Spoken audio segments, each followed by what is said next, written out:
Salam sejahtera buat kita semua. Perkenalkan, nama saya Christina Yosefa Sinaga, Prodi Pendidikan Bisnis kelas C Stambuk 2017, Fakultas Ekonomi Universitas Negeri Medan. Di sini saya akan menjelaskan peran perusahaan jasa dalam menghadapi COVID-19. Salah satu perusahaan jasa yaitu perusahaan listrik negara disingkat dengan PLN. PLN memiliki peranan penting dalam menghadapi COVID-19 saat ini. Untuk mengetahui lebih lanjut, mari kita saksikan video berikut. PT PLN Persero adalah sebuah BUMN yang mengurusi semua aspek kelistrikan yang ada di Indonesia. Direktur utamanya saat ini adalah Zulkifli Zaini.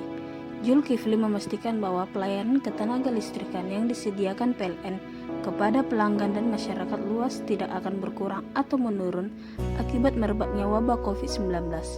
Bagaimanapun di tengah situasi seperti sekarang ini, ketersediaan listrik di rumah-rumah merupakan kebutuhan vital yang tidak boleh mengalami gangguan. Untuk itu, PT PLN akan memastikan bahwa semua berjalan lancar dan pasokan listrik kepada warga tetap aman. Apa saja langkah-langkah yang dilakukan PT PLN dalam pencegahan COVID-19 saat ini? 1. Menangguhkan perjalanan kedinasan dan non-kedinasan ke luar negeri bagi seluruh pegawai PLN, terutama ke negara terinfeksi virus corona. 2. Bagi pegawai dan keluarganya yang telah melakukan perjalanan dinas atau non-kedinasan ke negara-negara terinfeksi, diwajibkan segera melaporkan riwayat perjalanan tersebut melalui email korporat. 3. Pegawai PLN yang telah melakukan perjalanan ke negara-negara dengan orange dan red alert diwajibkan melakukan prosedur deteksi dini di puskesmas dan rumah sakit setempat. 4. Perusahaan melakukan pemeriksaan suhu tubuh bagi pegawai dan tamu serta melakukan pengecekan riwayat perjalanan yang dilakukan di seluruh unit PLN dan juga menyediakan logistik masker, hand sanitizer, sarung tangan, dan termal. Tidak cukup sampai di situ, PLN juga melakukan penyemprotan disinfektan di seluruh kantor PLN. 5. PLN juga melakukan pemeriksaan kesehatan dan meningkatkan kebersihan lingkungan kerja masing-masing secara rutin kepada petugas control room dan dispatcher pengelolaan aliran listrik. 6. Disediakan angkutan antar jemput dari rumah ke tempat kerja untuk menghindari petugas dari penularan virus COVID-19. Pada unit-unit kerja yang bersifat kritikal tersebut juga akan disediakan ruang pemeriksaan kesehatan rutin beserta petugas medis dan peralatan pendukungnya. 7. Selama petugas pada jam kerja, mereka akan mendapatkan makanan sehat dan vitamin tambahan dan dilarang untuk memasuki area kerja di luar control room dan dispatcher.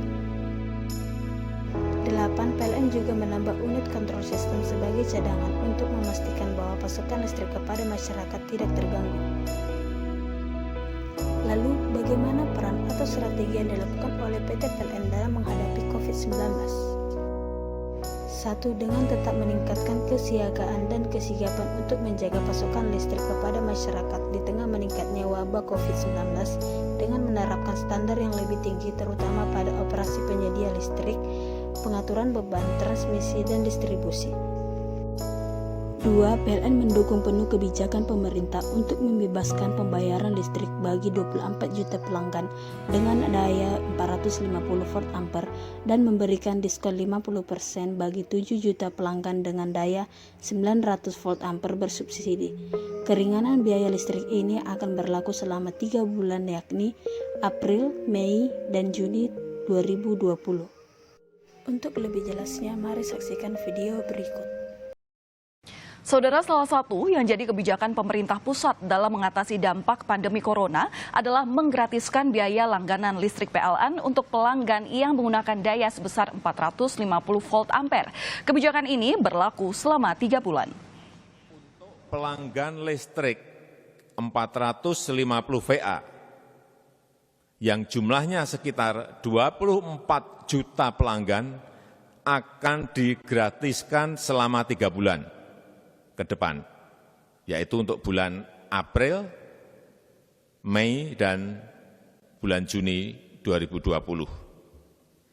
Sedangkan untuk pelanggan 900 VA yang jumlahnya sekitar 7 juta pelanggan akan didiskon 50%. Artinya hanya membayar separuh saja untuk bulan April, Mei, dan bulan Juni 2020. Demikian peranan perusahaan jasa dalam menghadapi COVID-19.